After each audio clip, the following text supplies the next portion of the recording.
এইখানে দেখো আমাদের হচ্ছে কি অবজেক্টের থেকে এইখান থেকে তো মোটামুটি সবই শেষ করছি, তাই না? স্লাইসটা শেষ করছিলাম, তারপরে যে জেনারেট এইখানে হচ্ছে পাথ। আচ্ছা, জেনারেট ভেক্টরটা কিন্তু আমাদের কম্পিউটারে হবে না, কারণ কি? কারণ আমরা হচ্ছে এটা কিন্তু পেড ভার্সন না, ঠিক আছে? পেড ভার্সন হলে এইখানে জেনারেট করতে হতো। তবে এই জেনারেট কিভাবে করতে হয়, কিভাবে মনে করো যে এআই দিয়ে পিকচার এডিট করতে হয়, নতুন এই যে সব পিকচার দেখতেছো না, এগুলো সব এআই দিয়ে তৈরি করা যায়, ঠিক আছে? এটা আমি অন্য প্রসেসে দেখাই দেবো, যেটা ফ্রিতে, ঠিক আছে? যখন আর্নিং করবা বা আর্নিং করার সময় চলে আসবে, হ্যাঁ, 2-1 মাস গেলে আস্তে আস্তে আমরা এআই এর দিকে যাব। ইলাস্ট্রেটর দিয়ে আমরা শুধু ওই যে একটাই কাজ আমাদের, সেটা হচ্ছে কি যে ভেক্টর করতে হবে, রাস্টার ভেক্টর করতে হবে, মানে আমাদের ইমেজ জেনারেট করতে হবে। পেমেন্ট করতে হবে, পেমেন্ট করে সব কিছু ক্লিয়ার করে তোমাদের হচ্ছে এটা হচ্ছে শুরু করতে হবে। হ্যাঁ, এখন কথা হচ্ছে যে তোমরা হলো ওইটা দিয়ে হয়তো আর্নিং করতে পারবা, কিন্তু গ্রাফিক্সের প্রপার যে মন্ত্র, ঠিক আছে, সেটা কোনোদিন পারবা না। তোমার যদি আমি শোনো, আমি তোমার যদি না ওইটা শুরু করলে কি হবে, ওটা শুরু করলে তুমি গ্রাফিক্সে মানে বিশেষ করে ভেক্টর এই যে ইলাস্ট্রেটর এটার দিকে তুমি খেয়ালই করবা না। আমি যদি চাই যে তোমাকে কালকে সকালে তো আর্নিং করাবো, তাও পারি, ঠিক আছে? জীবনও শিখবা না। আমি যদি চাই যে কাল সকাল থেকে তোমরা টাকা ইনকাম করবা, ঠিক আছে, মানে ইনকামের সোর্সে যাবা। এখন টাকা তো মনে করো যে উপরওয়ালা দেবে, তাই না? এখন মনে করো যে তোমাদের হলো মিনিমাম একটা সাইডে, কথা শুনে ভয় পেও না, যেটা বাস্তব কথা, মানুষ কিন্তু 1-2 পিকচার আপলোড করে কোনোদিন আর্নিং করতে পারে না। মিনিমাম একটা সাইডে 2 থেকে 3,000 পিকচার আপলোড করতে হবে মিনিমাম, আর ম্যাক্সিমাম 5-6 হাজার, তারপরে জেনে তোমার হচ্ছে আর্নিং শুরু হবে, ঠিক আছে? এটা মাথায় রেখে কাজ করবা। 2 সাইডে 5টা, 1 মাস 2 মাস 3 মাস তুমি হচ্ছে পিকচার আপলোড করলে বা হচ্ছে ভেক্টর ফাইল আপলোড করলে করে নেবে বলে হরে, কিন্তু আর্নিংই হয় না, ঠিক আছে? আর জীবনেও হবে না, আমার দ্বারা হবে না, ঠিক আছে? এই চিন্তা যদি করো তাহলে জীবনে আর্নিং করতে পারবো না। দেখা যাচ্ছে যে 10টা দিলা, 20টা দিলা, 30টা দিলা, এমন সময় আসলো যে হঠাৎ করে দেখবা যে সেল হয়ে গেছে, ঠিক আছে? তাইলে বিষয়টা হচ্ছে যে আমাদের এমনও হইতে পারে যে তুমি 10টা পিকচার আপলোড দিয়েছো, 10টার মধ্যে একটা সেল হয়ে গেছে, আবার 5,000 পিকচার আপলোড করে দিয়েছো, একটাও সেল আসছে না, ঠিক আছে? এটা ভাগ্যের উপরে ডিপেন্ড করে, হ্যাঁ, মানুষের চাহিদা, মানুষের চয়েসের উপর দিয়ে ডিপেন্ড করে, ঠিক আছে? তাহলে বিষয়টা কি যে আমাদের কাজ শিখতে হলে প্রপারলি সব কিছুই শিখতে হবে, ঠিক আছে? কারণ আমাদের কোন কাজ, আমি হচ্ছে যে তোমাদের এআই এর মাধ্যমে যেটা শেখাবো সেটা টোটালি তোমার সোর্স হবে কি, যে যখন একটা এআই তোমার ইমেজ জেনারেট করে দেবে তখন সেইটা কিন্তু এআইতেই থাকে, ঠিক আছে? তো সেইটাকে আবার কাস্টমাইজ করার জন্য কি করতে হবে, ভেক্টর ম্যাজিক দিয়ে। এখন তুমি হয়তো অনলাইনে রাস্টার টু ভেক্টর বলে সার্চ দিলে অনেক টুলস পাবা, ঠিক আছে, যে অনলাইন দিয়ে হয়ে যায়, ঠিক আছে? কিন্তু অনলাইন থেকে রাস্টার টু ভেক্টর যখন করবা তখন কি হবে, ওর পিছনে একটা মনে করো যে কপিরাইট চলে আসে। কপিরাইট মানে ওরা যে করে দিচ্ছে তোমার, ঠিক আছে, মানে তুমি একটা কাজ করে দিচ্ছ, তুমি তো একটা ক্রেডিট নিবা, তাই না? হ্যাঁ, ফ্রিতে করলে তোমার ওইটা হচ্ছে ক্রেডিট, কিন্তু আমরা ওই যে ওই সফটওয়্যারটা তো অফলাইনে, ওই জায়গায় আর কিন্তু ক্রেডিট দেওয়া লাগে না, ওটা কিন্তু আমরা টাকা দিয়ে কিনে নিচ্ছি, ঠিক আছে? এটা অ্যাডোবির না, এটা হচ্ছে একটা মনে করো যে একদম মনে করো যে অফ টপিক ধরতে পারো, মানে এটা হচ্ছে একবারে মনে করো যে একটা শর্টকাট বুদ্ধি, ঠিক আছে, যেটার মাধ্যম দিয়ে আমরা হচ্ছে যে খুব সহজে করে নিতে পারি। এটা কিন্তু সবাই ধরতে পারে না। আর এই জিনিসটা যে হলো এই ভেক্টর রাস্টার টু ভেক্টর করার জন্য মানে এমন একটা সফটওয়্যার কথা বলছিলাম, তো ওই একটা নামই দিল ভেক্টর ইমেজ, হ্যাঁ, তো এইটা হচ্ছে কি যে এইটা হচ্ছে ফ্রিতে তোমরা 1 মাস ইউজ করতে পারবা, ঠিক আছে? 1 মাস ইউজ করলে কি হবে জানো, ওই 1 মাস পরে যে তোমার ওই কম্পিউটারে আবার উইন্ডোজ দেওয়া লাগবে, ঠিক আছে? কারণ ওই 1 মাস পরে যে আর ভেক্টর ম্যাজিক যখন নতুন আরেকটা ইনস্টল দিতে যাবা তখন তোমার সফটওয়্যার মানে উইন্ডোজ দিয়ে আবার নতুন করে মানে ওই সোর্সই বাদ দিয়ে দিতে হবে, দিয়ে নতুন করে উইন্ডোজ দিয়ে আবার মনে করো ভেক্টর ম্যাজিক আবার 1 মাস চালাতে পারবা, মানে 1 মাস করে প্রতি মাসে চালাতে পারবা, কিন্তু উইন্ডোজ দিতে হবে, ঠিক আছে? কিন্তু হচ্ছে ওই বারবার ওই যে রিটেল কি আসবে, হ্যাঁ রিটেল কি আসবে বারবার, না ওইটা তোমার লাইফ টাইম আমি সিস্টেম করে দেবো, ক্র্যাক করে সিস্টেম করে দেবো, হ্যাঁ, মানে ওইটা তো রিটেল হবেই, করে নিয়ে ওইটা আমি হচ্ছে ভেঙে, ঠিক আছে, ওইটা হচ্ছে সবাই তো পারে না, ওইটা হচ্ছে যে ওইটাকে ক্র্যাক ভার্সনে করে ফেলবো, মানে তোমার কিনাই থাকবে কিন্তু ক্র্যাক, মনে করো যতবার খুশি ততবার দিতে পারবো, টাকা দিয়ে কিনে নিয়ে একটা কিনে বারবার নষ্ট করবো না, ঠিক আছে? তো বিষয়টা কি যে আমরা দেখো এইখানে অবজেক্টের থেকে এই যে এখানে পাথ অপশনের মধ্যে যে অপশনটা দেখি, ঠিক আছে, এইটা কি এই পাথ বলতে কি বোঝায়? পাথ বলতে বোঝায় কি যে আমরা হচ্ছে যে পাথটা উপরের গুলা কিন্তু মোটামুটি কমপ্লিট হয়ে গেছে, তাই না? সবারই তো মোটামুটি কম বেশি মনে আছে যে কোনটার কি কাজ, একবার করে নিজেরা একটু প্র্যাকটিস করবা। হ্যাঁ, এখন কথা হলো পাথ কি? পাথ বলতেই বোঝায় আমাদের একটা লাইন, তাই না? এই যে একটা লাইন, সিম্পল একটা লাইন হচ্ছে পাথ, তাই না? এই যে এইটা একটা পাথ। তাহলে বিষয়টা হচ্ছে গিয়ে যে এইটা যদি আমাদের পাথ হয়, ঠিক আছে, এখন এই পাথটাই আমাদের হচ্ছে এইখানে কি বলছে, ধরো আমরা এইখান থেকে একটা পাথ ড্র করে নিলাম। এখন কি হলো, এই পাথটা ড্র করার পরে দেখো এখানে একটা গ্যাপ আছে, ঠিক আছে। তো এই গ্যাপটাকে আমরা যদি এখান থেকে স্পেসিফিকলি যদি এই গ্যাপ পূরণ করতে চাই, তাহলে কি পেন টুল দিয়ে আগায় দিতে পারি, অথবা অবজেক্টে যে এখানে একটা অপশন আছে সেটা হচ্ছে জয়েন, ঠিক আছে। কন্ট্রোল যেতে জয়েন করে দিলে দেখো এটুকু জয়েন হয়ে যাচ্ছে, মানে ওর মতন করে। এখন এইটাকে ধরো আমরা হচ্ছে অবজেক্টে যে পাতে যে এনে এখান থেকে অ্যাভারেজ করে দিই। অ্যাভারেজ করে দিলে কি হবে, এখানে হরিজন্টাল না ভার্টিক্যালি অ্যাভারেজ করব, তাই না? এখান থেকে যদি আমরা ওকে করি, দেখো এটা আসলে আমাদের হচ্ছে কি যে আমরা যদি এই দুইটা মাথাকে সিলেক্ট করি, যে এই দুইটা, ঠিক আছে, দুইটাকে সিলেক্ট করে অবজেক্ট থেকে পাতে যে যদি অ্যাভারেজ করে দিই, এখান থেকে ধরো ভার্টিক্যাল বা হরিজন্টালি যদি করি, দেখো চেঞ্জ হচ্ছে, তাই না? আবার যদি মনে করো যে অবজেক্টে যে পাতে যে অ্যাভারেজে করে যদি ভার্টিক্যাল করে দিয়ে ওকে করি, তাহলে দেখো একদম স্মুথ হয়ে গেছে, ঠিক আছে। বিষয়টা হচ্ছে অ্যাভারেজ আর মানে অ্যাভারেজ এইখানে হচ্ছে পাতে যে যখন অ্যাভারেজ করতেছি, অ্যাভারেজটা কি মূলত হচ্ছে আমাদের পার্টিক্যাল, মানে এইখানে হচ্ছে কি যে অ্যাভারেজটা হচ্ছে, আচ্ছা এইখানে অবজেক্ট পাথ অ্যাভারেজ, দেখো please select 2 or more point, এখানে কিন্তু কোনো পয়েন্ট আমি সিলেক্ট করি নাই, তাই না? তাহলে বিষয়টা হচ্ছে যে আমাদের হলো এইভাবে পয়েন্ট সিলেক্ট করে নিতে হবে, মানে এইটা আর এইটা, ঠিক আছে, দুইটা পয়েন্ট। তাহলে পয়েন্ট সিলেক্ট করার পরে অবজেক্টের যে পাতে যে আমাদের হচ্ছে অ্যাভারেজ, দেখো এখানে হচ্ছে হরিজন্টাল আর ভার্টিক্যাল। হরিজন্টাল কি, যেটা হচ্ছে যে এদিকে দিকে হয়, আর ভার্টিক্যাল উপর উপর হয়। দেখো হরিজন্টালে যখন আমরা করতেছি এটা কিন্তু এই দিক সোজা হয়ে গেছে, তাই না? আবার দেখো এই যে সিলেক্ট করা অবস্থায় যদি আমরা অবজেক্ট থেকে পাতে যে যদি এইখান থেকে যদি হরিজন্টালে দিছিলাম নাকি আগে, হ্যাঁ ভার্টিক্যালে দিই, ভার্টিক্যালে দিলে কি হবে, এটা লম্বা লম্বি হয়ে যাচ্ছে। মানে বিশেষ করে কি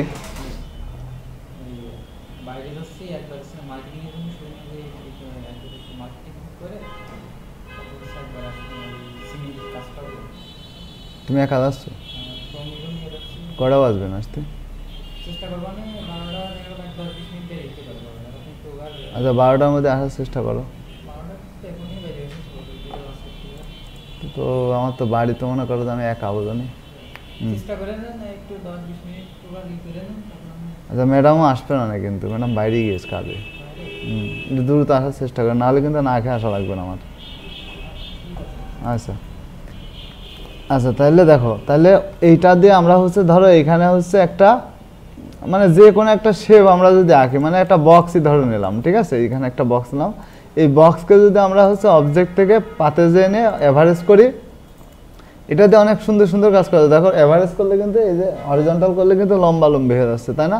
আবার কন্ট্রোল জেড দিয়ে ব্যাকে নিয়ে এখান থেকে অবজেক্টে যে পাতে যে আমার অ্যাভারেজে যে এখান থেকে যদি ভার্টিক্যাল করি, তাহলে কি হচ্ছে, লম্বা লম্বি হয়ে যাচ্ছে। মানে হরিজন্টাল এদিকে দিকে হয়, ভার্টিক্যাল উপর নিচে হয়। তাহলে এইটা হচ্ছে যে তোমার ডিজাইনের সময় দেখা যাচ্ছে কোনো অ্যাঙ্কার পয়েন্টকে আমরা যদি বিভিন্ন রকম অ্যাঙ্গেলে চেঞ্জ করতে চাই, বা ভার্টিক্যালি চেঞ্জ করতে চাই, বা হরিজন্টালি চেঞ্জ করতে চাই, সেটা হচ্ছে এটার মাধ্যম দিয়ে করতে পারবো, ঠিক আছে।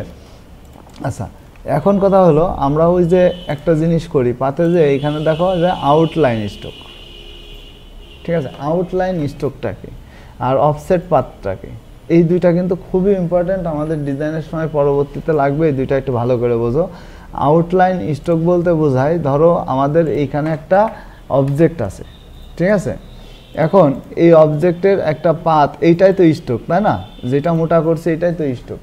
এখন এইটাকে সিলেক্ট রেখে অবজেক্টে যে যদি আমরা হচ্ছে এখান থেকে যে আউটলাইন স্ট্রোকে ক্লিক করি, তাহলে দেখো এইটার আবার কিন্তু আউটলাইন দেখাই দিচ্ছে, ওই যে এইখানে একটা এখানে একটা, এটা কিন্তু আউটলাইন হয়ে গেছে, ঠিক আছে। মানে বিশেষ করে হচ্ছে যে এইখানে হচ্ছে দেখো এইটা কিন্তু শেষ চলে গেছে, দেখছো এটা জেনে কি হয়েছে, এইটার বাইরে আর একটা আউটলাইন হয়েছে, দেখছো ওই যে, হ্যাঁ।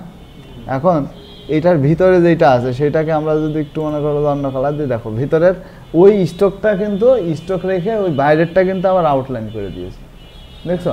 এর আগে কিন্তু এই অপশনটা এটা কিন্তু স্টক ছিল, এই স্টকটাকে আউটলাইন করে দিয়ে আবার বাইরে নতুন করে একটা স্টক তৈরি হয়েছে, মানে অফসেট পাত, মানে আউটলাইন স্টক হয়ে গেছে। মানে বিশেষ করে কি আমরা যদি একটা লাইন টানি তাহলে বুঝতে সুবিধা হবে এটা কি একটা স্টক না। এখন এই স্টকটাকে ধরো আমরা কালার দিলাম কি, যে ধরো আমরা হচ্ছে এই কালার দিলাম, ঠিক আছে? এখন এইটাকে যদি সিলেক্ট করে অবজেক্টে যে পাতে যে তোমার আউটলাইন স্টক দিই, তাহলে দেখো এইটা হচ্ছে কি ওই যে এক্সপেন্ড করলে যেরকম হয় না, ঠিক ওই রকম হয়ে গেছে, তাই না? এখন আমরা যদি এইখানে ব্ল্যাক কালার দিয়ে এটার স্টক বাড়াই তাহলে কি হলো, পাশে কিন্তু আর একটা স্টক হয়ে গেছে, দেখছো? তাহলে আউটলাইন হয়ে গেছে, মানে ওইটা ফিলে রূপান্তর হয়ে গেছে, বাইরে ওই স্টকেরও আবার স্টক তৈরি হয়ে গেছে, ঠিক আছে? এইটা হচ্ছে স্টক আমাদের হচ্ছে অনেক সময় কোনো আউটলাইনকে যদি অবজেক্টে রূপান্তর করতে হয় সেই ক্ষেত্রে আমাদের এই জিনিসটা দরকার হবে, ক্লিয়ার? এখন দেখো অফসেট পাথ বলতে কি বোঝায়, ধরো আমরা এখানে একটা টেক্সট লিখছি যে ধরো হচ্ছে যে গ্রাফিক্স, GRAPHICS গ্রাফিক্স, ঠিক আছে? এখন এখানে ধরো গ্রাফিক্স লিখলাম। এখন এই গ্রাফিক্স লেখার পরে আমরা ওই যে বলছিলাম না পিছনে একটা শ্যাডো দেয় কীভাবে, ঠিক আছে? তো দেখো এটাকে আমরা হচ্ছে একটু মনে করো যে এই কালারে দিয়ে নিলাম, হ্যাঁ? তো এখন দেখো এইটার পিছনে যদি আমরা অবজেক্টে যে পাতে যে এনে অফসেট পাত, আচ্ছা এইটা কি, এইটা আমাদের হচ্ছে এইটা হচ্ছে যে টেক্সটে আছে, কিন্তু এই টেক্সটে রেখেও আবার হচ্ছে তোমার এই অফসেট পাথ কিন্তু দেওয়া যায়। সেটা কিভাবে জানো, সেটা হচ্ছে অ্যাপারেন্স থেকে, এটা আমি একদিন আলাদাভাবে দেখাই দেবো, হ্যাঁ? এটা আলাদা টোটাল, এটার উপরে অনেকগুলা মানে একটা পুরা ক্লাস করতে হবে, মানে ওইভাবে হবে না। তাহলে হ্যাঁ অনেকগুলা কারণ আছে, কারণ এই যে এখানে এপেক্সের একটা ফর্মুলা আছে, দেখো এখানে এপেক্স ফাংশন আছে, হ্যাঁ? এই যে অনেকগুলো অপশন আছে, তারপরে হচ্ছে এখানে যে ফিল স্টকের বিষয়টা আছে, ঠিক আছে? এগুলা নিয়ে আমাদের এগুলা করতে হবে। তো দেখো এইটাকে আমরা আউটলাইনে করে ফেলি, যখন এটাকে আউটলাইন করতেছে এইটার হচ্ছে গিয়ে অবজেক্টের যে পাতে যে এখান থেকে অফসেট পাথ করে দিলে দেখো এইটা কিন্তু আমাদের এই যে রেঞ্জ অনুযায়ী নিতে পারবো, ঠিক আছে? দেখো এটা মজার জিনিস কি জানো, যে এইটা যখন আমরা করব, করার পরে এখান থেকে ধরো রাউন্ডে রাখলাম, ঠিক আছে? রাউন্ডে রাখার পরে এখানে 1 পয়েন্টে এখানে একটু কমায় দেবো, হ্যাঁ? এই 125 আছে না, এখানে হচ্ছে যে আমরা কি করব, ইঞ্চিতে আছে তো ইঞ্চিতে প্রবলেম হয়, 100 করে দিই, দেখি প্রিভিউ দেখি একটু কমে গেছে, তাই না? আচ্ছা 1 ইঞ্চি 0.1 ইঞ্চি করে দিলাম, এতে আর কমানো সম্ভব না আসলে ইঞ্চিতে। এখন এখানে আমরা ওকে করলাম, করার পরে দেখো এইটাকে আমরা যদি ঘুরাইয়ে দিই, দেখো এখানে কিন্তু ডিজাইনটা হচ্ছে এরকম। এখন এই যে উপরের গুলাকে আমরা যদি সিলেক্ট করি, আচ্ছা এইটা সিলেক্ট করা ভালো ছিল, আচ্ছা দেখো এইটা সিলেক্ট করার পরে আমরা যদি এইখান থেকে পাথফাইন্ডারে যাই, আগের অবস্থানে সিলেক্ট করলে মানে ভালো হইতো। এটাকে যদি আমরা ইউনিট, এখন হবে না, দাঁড়াও আমি একটু কাজ করে নিই। আচ্ছা কি করছিলাম আমরা, হচ্ছে অবজেক্টে গেছিলাম, পাতে গেছিলাম, তাই না? অফসেট পাতে গেছিলাম, অফসেট পাতে যাওয়ার সাথে 0.1 ইঞ্চি তোমার হচ্ছে মিটার করলে তো 4 গুণা হয়, বিয়াল করলে এটা কি হয়, আচ্ছা রাউন্ডে থাক, রাউন্ডে রেখে ওকে করলাম। এইটা সিলেক্ট থাকা অবস্থায় এইটাকে আমরা তোমার হচ্ছে ডিভাইডেড করে এটাকে আমরা উল্টায় দিলাম, দেখো দেখছো বিষয়টা কত সুন্দর দেখা যাচ্ছে না? বিষয়টা হচ্ছে যে ওইটাকে সিলেক্ট রাখতে হবে, ঠিক আছে? এবার এই যে অ্যাপারেন্সের কথা বললাম না, এখন তুমি এখানে কিন্তু টেক্সট চেঞ্জ করতে পারবে না, কিন্তু অ্যাপারেন্স থেকে কাজ করার সময় কিন্তু এইটাকে তুমি টেক্সট চেঞ্জও করতে পারবে। তাহলে দেখো এইটা হচ্ছে দেখতে কত সুন্দর লাগতেছে, অনেক সময় এরকম অনেক ডিজাইনে কিন্তু এরকম লেখা থাকে, ঠিক আছে? তো বিষয়টা হচ্ছে যে এটা আমি যদি তোমার আরেকবারও দেখাই, আরেকবার দেখাচ্ছি, দেখো ধরো এইটা হচ্ছে যে ধরো বিষয়টা হচ্ছে মাল্টিমিডিয়া লিখলাম, ঠিক আছে? মাল্টিমিডিয়া লিখলাম, তাই না? এখন এটা ধরো আমরা হচ্ছে কি যে একটা কালার দিলাম, ঠিক আছে? এটার কালার দিলাম ধরো হচ্ছে একটা আকাশি কালার দিয়ে করি, বা হচ্ছে অন্য কালার দিই, আকাশেই থাক, ঠিক আছে? তো এইটাকে চেঞ্জ করতে হলে আগে কি করতে হবে, আউটলাইন করতে হচ্ছে এখানে আমার, ঠিক আছে? না কিছু করতে পারবো না, কিন্তু এইটারও একটা ব্যবস্থা আছে, সেটা আমি পরে দেখাবো বলছি, হ্যাঁ? এটা আপাতত আমাদের এই অবজেক্টটা বোঝার জন্য, মানে আমরা হচ্ছে অবজেক্টে কাজ করতেছি, এখানে টেক্সটে কিন্তু আমরা কাজ করতেছি না, এখানে মেন উদ্দেশ্যই কিন্তু আমার অবজেক্ট, টাইপের অপশনটা কিন্তু এই পাশে, ঠিক আছে?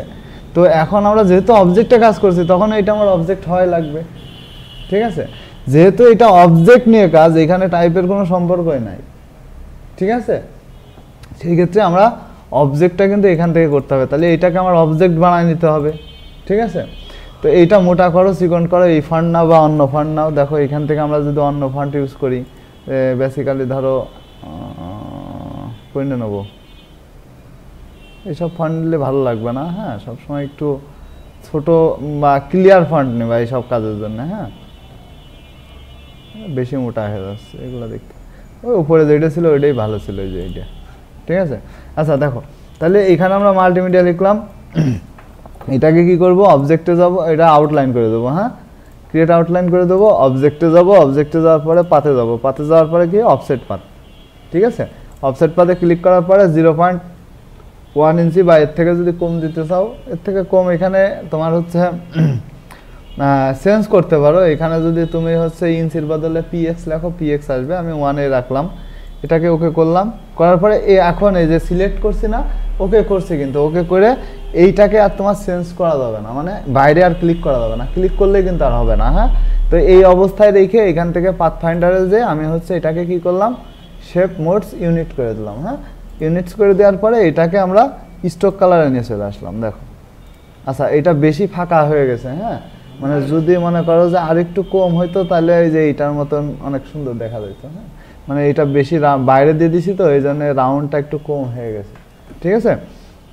তো বিষয়টা আমরা হচ্ছে এইভাবে কিন্তু ডিজাইনগুলা সুন্দর করে করতে পারি, হ্যাঁ, অনেক সময় অনেক ডিজাইন এইভাবে করতে পারি। দেখো মাল্টিমিডিয়া গ্রাফিক্স, দেখছো এই দুইটা এইভাবে কিন্তু এই যে ডিজাইন করা যায়, দেখছো পাশাপাশি দেখে,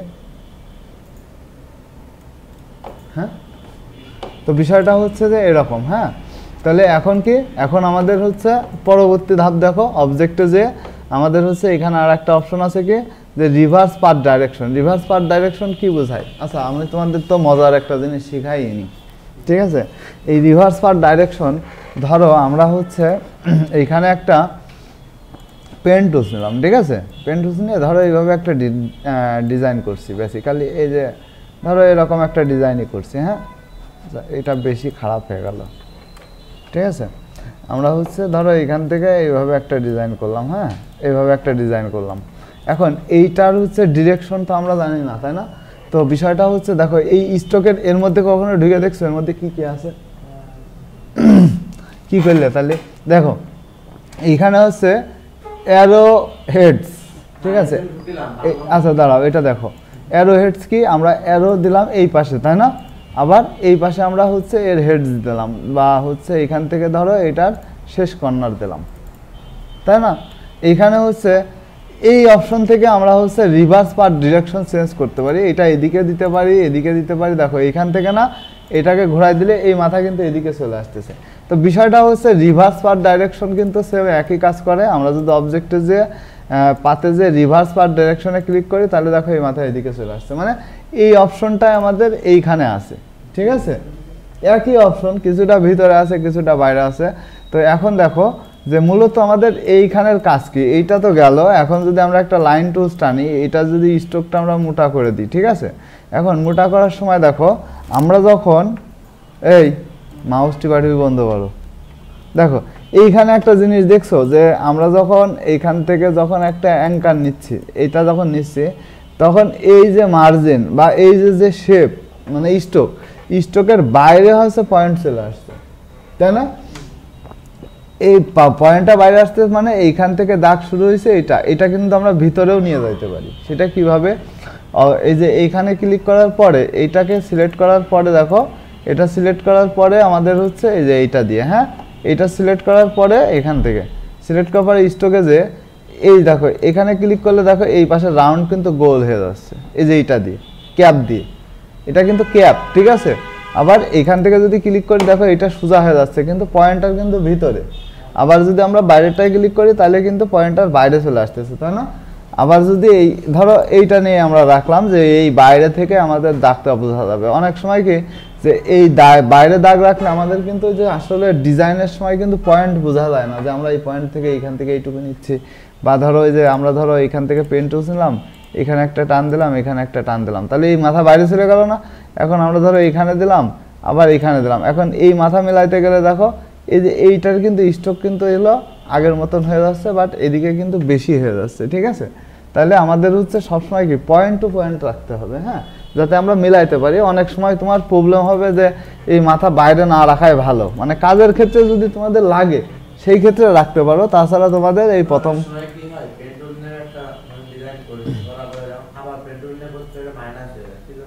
কারণ ওই অ্যাঙ্কারের উপরে ক্লিক করলে মাইনাস হয়ে যাবে অ্যাঙ্কার, তাহলে ওইটা সিলেক্ট করা যাবে না। মানে বিষয়টা হচ্ছে যে ধরো আমরা হচ্ছে একটা ধরো বিষয় হলো যে আমরা ধরো এখানে কি করলাম, এইখানে ধরো হচ্ছে আমরা একটা অ্যাঙ্কার টানলাম, তাই না? ধরো এইখানে এরকম সিম্পলি আমি একটা ডিজাইন টানছি। এখন তুমি চাচ্ছ কি যে এইখান থেকে যে আমি এইখানে একটা ক্লিক করে এই পাশে আর একটা বক্স নেব, মানে এই অ্যাঙ্কার থেকে। সেই ক্ষেত্রে কি করতে হবে জানো, এইখানে যে এটাকে ডিরেক্টলি আনসিলেক্ট করে ফেলতে হবে। করার পরে এইবার যাইতে হবে যে দেখো এখানে একটা পয়েন্ট আসতেছে, দেখছো? এবার ক্লিক করো, এবার আর যাবে না, এই যে আনসিলেক্ট করে নিতে হবে, মূল কথা আইডি, ঠিক আছে? আনসিলেক্ট না করলে যদি এই দেখো এখানে যে আমরা সিলেক্ট করলাম, এবার অ্যাঙ্কার নিয়ে যদি আমি এখানে ক্লিক করি তাহলে মাইনাস হয়ে যাবে, ঠিক আছে? এই জিনিসটা মাথায় রাখবা, হ্যাঁ, যে আমাদের হচ্ছে কাজ করার সময় এইটা খেয়াল রাখতে হবে, হ্যাঁ। আচ্ছা যাই হোক, কি আঁকালাম নিজেও জানি না, ঠিক আছে? আচ্ছা তাহলে এই জিনিসটা দেখো, এই জায়গা থেকে স্টক করে আমরা হচ্ছে জিপ কোয়ালিটির যে হচ্ছে dot dot dot dot line দেই না, তো এইটা হচ্ছে যে এই যে এই দেখো এটা টিক দিয়ে এই যে অটোমেটিক। এখন এখান থেকে পয়েন্ট কমায় দাও, এই যে দেখো এই যে লাইন কতটুকু রাখবা, এই যে এতটুকু রাখবা, ঠিক আছে? এদিক এদিক, ঠিক আছে? স্টেপ কমায় দাও, বা এটাকে রাউন্ডও করা যায়। এটা রাউন্ড করবা কিভাবে জানো, এইটা তো চারকোনা বক্স হয়ে গেছে, তাই না? আমি একটু জুম করে নিই, দাঁড়াও, কি রে মাঝে মাঝে অল্টারে কাজ করছেন, দেখো এটা তো এইরকম হয়ে গেছে, তাই না?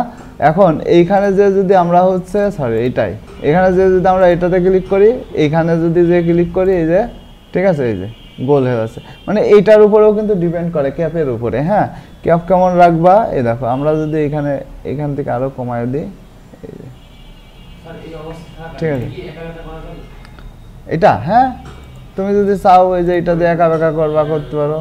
এই যে যত করবা তত বাড়বে, দেখছো? আচ্ছা খেলামেলা পরে কিনে আগে কাজ দেখো, হ্যাঁ।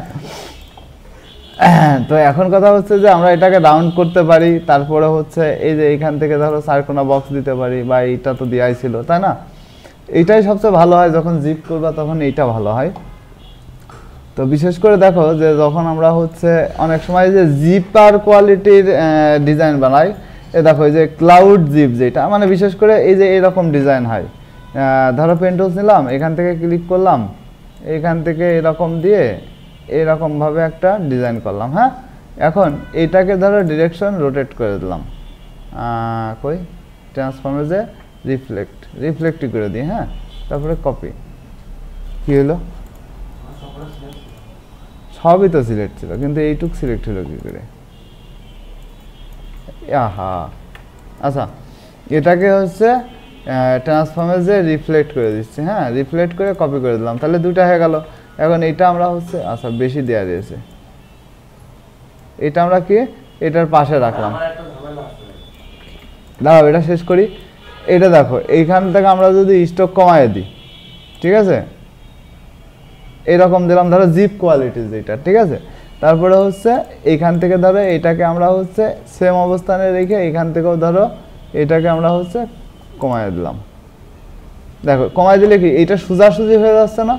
এইটা সোজা, এটা কিন্তু জিপ কিরকম হয়? জিপ তো মূলত হয় একটার ভিতরে আর একটা থাকে, তাই না? হ্যাঁ, একটার ভিতরে আর একটা থাকে, মানে উপর নিচ থাকে, দেখছো যে চেন কিন্তু উপর নিচে থাকে। তাহলে আবার এখান থেকে যে আমরা এইটাতে সিলেক্ট করে দিই, দেখো এখন উপর নিচে হয়ে গেছে। এখন যদি আমরা এটাকে একটু কাছে লাগাই দিই, ঠিক আছে, তাহলে আরে কি ব্যাপার, দেখছো এটা উপর নিচে হয়ে গেছে না? দেখো একটা ডিজাইন কিন্তু আছে, সেটা কি অনলাইনে আছে, এই যে zip cloud, CLOUD cloud design, লোগোই দিই আমরা। জিপ ক্লাউড কি এখানে আসবে?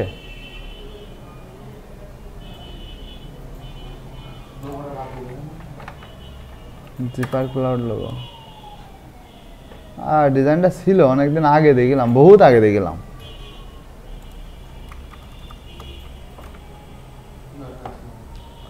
না ওই লোগো বাদ দিলে ওইভাবে আসবেও না। এখন এখানে যে হয় না,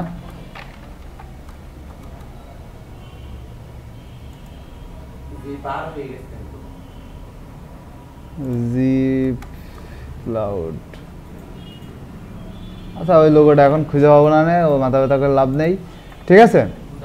তো বিষয়টা হচ্ছে যে আমরা এইভাবে কিন্তু এই ডাইরেকশন চেঞ্জ করতে পারি, ঠিক আছে।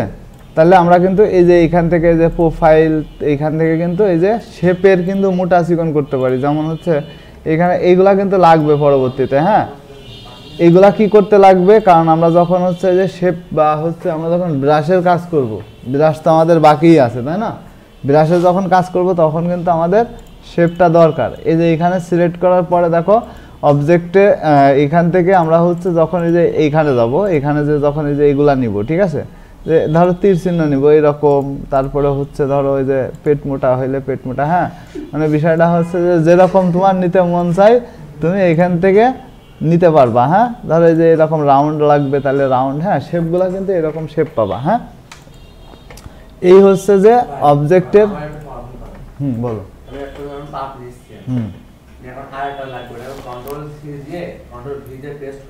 কন্ট্রোল ভি দিয়ে পেস্ট করবা কেন, আরেকটা লাগলে কন্ট্রোল এফ দিয়ে পেস্ট করবা, ফন্টে পেস্ট করবা।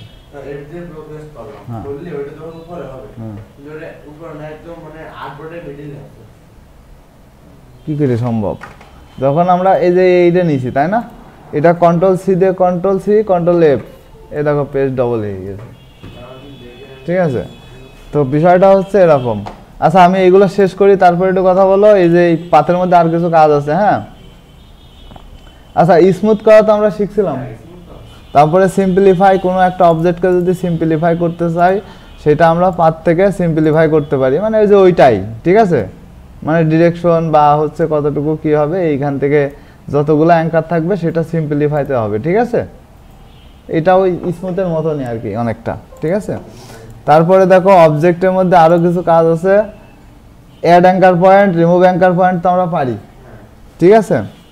আচ্ছা আজকে তোমরা এই পর্যন্ত তোমাদের মনে হচ্ছে যে আজকে ক্লাস করার মুড নেই, ঠিক আছে।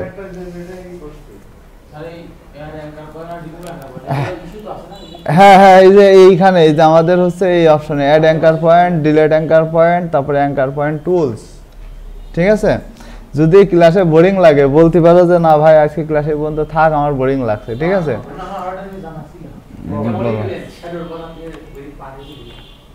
শ্যাডো, শ্যাডোতে ছিলামই না, কবে ছিলাম শ্যাডোতে? শ্যাডো তো ইফেক্টে যে আমরা কাজ যখন করবো তখন, এখনই হাউ খাও করছো কেন, কাজ আমি দেখাই দিবা না, সমস্যা নেই, বাদ থাকবে না না কিছু। আচ্ছা তাহলে দেখো এই যে ডিভাইডেড অবজেক্ট বিলো, এই জিনিসটা কি জিনিস, আমি এই যে পাতের যেগুলো আছে এখন শেষ করে দেবো, ঠিক আছে। হ্যাঁ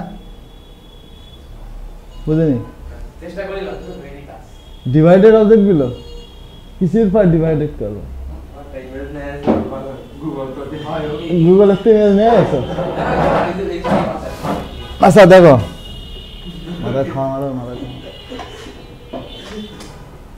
আচ্ছা ওর কত কিছু হয়, ও চশমা পরে রয়েছে, ও কি কিছু দেখতে আসছে নাকি। দেখো ধরো আমরা একটা অবজেক্ট নিলাম এরকম, এখন এই অবজেক্টটা নেওয়ার পরে এই জিনিসটাকে আমরা আড়াআড়িভাবে মাঝখান থেকে অর্ধেক করে ভাগ করব। মানে আমাদের ডিজাইন দেখো যে আমরা হচ্ছে তখন বিজনেস কার্ড করি তখন অনেক সময় ডিজাইন এরকম হয় না, যে এরকম কাটা এক সাইড রাউন্ড হয় না। তো দেখো এই যে যে ডিজাইনটা আমরা নিচ্ছি, ধরো এটা একটা বিজনেস কার্ডের সাইজ আছে, তো বিষয়টা হচ্ছে যে আমরা এই দুইটাকে ভাগ করে দুই দিকে দিয়ে দেবো, ঠিক আছে। তাহলে এইখান থেকে ধরো এইখান থেকে একটা লাইন টেনে এরকমভাবে ভাগ করব, ঠিক আছে। এইভাবে ধরো ভাগ করব, মানে আমাদের হচ্ছে এইটা আলাদা হয়ে যাবে, এইটা আলাদা হয়ে যাবে, ঠিক আছে। তাহলে দুইটাই সিলেক্ট করার দরকার নাই, জাস্ট উপরেরটা আমরা সিলেক্ট করব, ঠিক আছে। সিলেক্ট করে অবজেক্টে যে পাতে যে নিয়ে ডিভাইডেড অবজেক্টগুলো করে দেবো, ঠিক আছে। এখন কি হলো, এই দেখো দুইটা আলাদা হয়ে গেছে, ঠিক আছে। তাহলে বিষয়টা হচ্ছে যে আমরা কিন্তু এইভাবেও এই ডিজাইনটা নিতে পারি। এখন তোমাদের কথা হচ্ছে যে এই ডিজাইনটা নেওয়ার পরে কি হয়, অনেক সময় আবার হচ্ছে অনেক ডিজাইন আছে দেখছো বিজনেস কার্ডে একটা এই যে এখান থেকে একটু রাউন্ড মতন হয় তাই না, এইখান থেকে ধরে এইটাকে রাউন্ড করে দিলে আমরা কিন্তু রাউন্ড করে নিয়ে আসতে পারি, যে ঠিক আছে। এরকম ডিজাইনও কিন্তু হয়, বিজনেস কার্ডে এরকম ডিজাইন হয় যে নিচ থেকে লেখা আছে, এই সাইডেও লেখা আছে, ঠিক আছে। তো যেরকম খুশি সেই রকম এটাতে করতে পারবা, এটা নিয়ে সমস্যা নাই। আর বিশেষ করে হচ্ছে যে এইখানে আমাদের যে কাজগুলো আছে অনেক কাজের, ঠিক আছে, প্রত্যেকটা জিনিসই দরকার, ঠিক আছে। দেখো তাহলে জয়েন্টও তো বুঝতে পারছি, average, outline stroke, offset path, reverse path direction, simplify, smooth, add anchor point, remove anchor point, divided object below. এখন নিচে আছে কি স্প্লিট ইনটু গ্রিড, তাই না? স্প্লিট ইনটু গ্রিডটা কি, যে আমরা ধরো একটা কাজ যদি এখানে করি, যে ধরো আমার হচ্ছে একটা ক্যালেন্ডারের শেপ ডিজাইন করতে হবে, ঠিক আছে, ক্যালেন্ডারের শেপ ডিজাইন করতে হবে। এখন ক্যালেন্ডারের শেপটাকে যে আমার রো কয়টা থাকে, আচ্ছা আমরা এখানে একটু দেখে নিই, হ্যাঁ এখানে একটু দেখে নিই। ধরো এখানে রো আছে কয়টা, 1টা 2টা 3টা 4টা 5টা 6টা 7টা থাকে, মানে 7টা না ধরো 6টাই ধরো, কারণ ওই নিচের 1 তারিখ করে এটা আমরা পরের পেজে পাঠাই দিবা না, সমস্যা নেই। তারপরে ধরো এখান থেকে 1 2 3 4 5 6 7টা কলাম থাকে, তাই না? 7টা কলাম থাকে তো আমরাও জানি। তো বিষয়টা হচ্ছে যে আমরা যদি এখন বক্স নিয়ে ডিজাইন করি, সাপোজ ধরো একটু বক্স নিয়ে যদি ডিজাইন করি, যে একটা, তারপরে আচ্ছা তারপরে control D control D control D, তাহলে কয়টা 2 4 6 আর এটা 7টা। এবার তার নিচের থেকে কী করবো, আবার এইভাবে কন্ট্রোল ডি এইভাবে করবো, তাই না? তাহলে ধরো যে এই জায়গায় এইভাবে করলে কি হচ্ছে, আমাদের ডিজাইনের হচ্ছে সময় লাগতেছে, কিন্তু আমরা যদি এরকম না করে এগুলো বাদ দিয়ে যদি একটা সিম্পল বক্স নিয়ে ধরো এইটুকু জায়গা নিয়ে আমাদের ডিজাইনটা হবে, এই জায়গায় ক্যালেন্ডারের শেপটুকু ঠিক এইটুকুর মধ্যে হবে, এর ভিতরে হবে। এখন অবজেক্টে যাবা, অবজেক্টে যাওয়ার পরে পাতে যাবা, স্প্লিট ইনটু গ্রিডে যাবা, এখানে যে হচ্ছে রো কয়টা বলছিলাম 6টা, তাই না? আর হচ্ছে কলাম বলছিলাম কয়টা 7টা, দিয়ে ওকে করে দিবা, দেখো ভাগ হয়ে গেছে, ঠিক আছে। তাহলে এইগুলো কিন্তু শুধু ভাগ হয়নি, এগুলো কিন্তু ডিভাইডেডও হয়ে গেছে, দেখো এই প্রত্যেকটা বক্স আমি আলাদা আলাদাভাবে বের করতেও পারবো, ঠিক আছে। ধরো আমার নিচের হচ্ছে এই যে এইখান থেকে ধরো আমার এই নিচের এই 3টা কি বাদ যায় না, এই যে এখানে ধরো এই মাসেরটা করবো, ধরো এখান থেকে একটা বাদ যাবে, তাই না? তাহলে আমি একটাকে ডিলেটও করে দিতে পারি, ঠিক আছে। এখানে ধরো ওই তারিখগুলো লিখে দিলে আমার বিষয়টা কিন্তু কমপ্লিট হয়ে যাচ্ছে, ক্লিয়ার? তাহলে এগুলো কি প্র্যাকটিস করবো বেশি বেশি, এগুলো কিন্তু প্র্যাকটিস করতে হবে, হ্যাঁ। পাশাপাশি তো ডিজাইন আছেই, ওই রিলেটেড আরো ডিজাইন তোমরা করবা, হ্যাঁ সব ডিজাইন, হ্যাঁ ওই ডিজাইন আমি দেবো। আর হচ্ছে আচ্ছা 15 মিনিট আছে, আমরা ডিজাইন দিয়ে দিই, ক্লাস আজকে এই পর্যন্ত শেষ দিই। ক্লিয়ার আপ হচ্ছে, ক্লিন আপ হচ্ছে যে ডিজাইনগুলো আমরা করছি, বা ধরো একটা এই যে বক্সের মধ্যে যে ডিজাইনগুলো আছে, অবজেক্টে যে পাতে যে ক্লিন আপ করে দিলে আমাদের এই যে স্টার্ট পয়েন্ট তারপরে আন পয়েন্ট যা আছে সব মনে করো যে ক্লিন হয়ে যাবে। কিন্তু এই জায়গায় হচ্ছে যে অবজেক্টের থেকে যখন আমরা হলো কোনো ডিজাইন করছিলাম ওই সময় ওই অবজেক্টটা ক্লিন করে দেবে, শুধু ওই যে ইদা পাতের মধ্যে যে অংশগুলো থাকে সেইটা, বুঝতে পারছো? হ্যাঁ এটা আমি সময় হলে দেখাই দিবা না, যখন কোনো ডিজাইনের মধ্যে যাবো না তখন এটা আমি ক্লিয়ার করে দিবা না। এটা যেহেতু এখন আসতেছে না সেই জন্য এই টপিকটা মনে করো এই টপিকে না যাওয়াই ভালো, হ্যাঁ। তো আজকে এই পর্যন্ত শেষ করো এই যে পাতের এগুলা। এরপরে হচ্ছে যে এই যে প্যাটার্ন তো মনে হয় তোমরা আগে এই যে repeat, intertwine, object on path, blend তো আমরা পারি, ঠিক আছে। তারপরে পার্সপেক্টিভের কাজগুলো শিখতে হবে, ইনভলভ ডিস্ট্রাক্টের কাজ শিখতে হবে, মেক উইথ র্যাপ, এই কাজগুলো আমি নেক্সট ক্লাসে বুঝাই দেবো। তার মধ্যে নেক্সট ক্লাসে আর একটা ডিজাইনও আমি দেখাই দেবো না রবিবারে, ঠিক আছে। মানে ওভারল্যাপ করা শিখতে হবে, হ্যাঁ ওভারল্যাপ কীভাবে করতে হয়। ওভারল্যাপ হচ্ছে ধরো বিষয়টা হচ্ছে কি যে ধরো নিচে একটা শ্যাডো দিতে হবে শুধু, ঠিক আছে, এই কোয়ালিটির। এটা হচ্ছে নেক্সট ক্লাসে শেখাই দেবো, হ্যাঁ। তাহলে আজকে হচ্ছে এই পর্যন্ত থাকলো ক্লাস।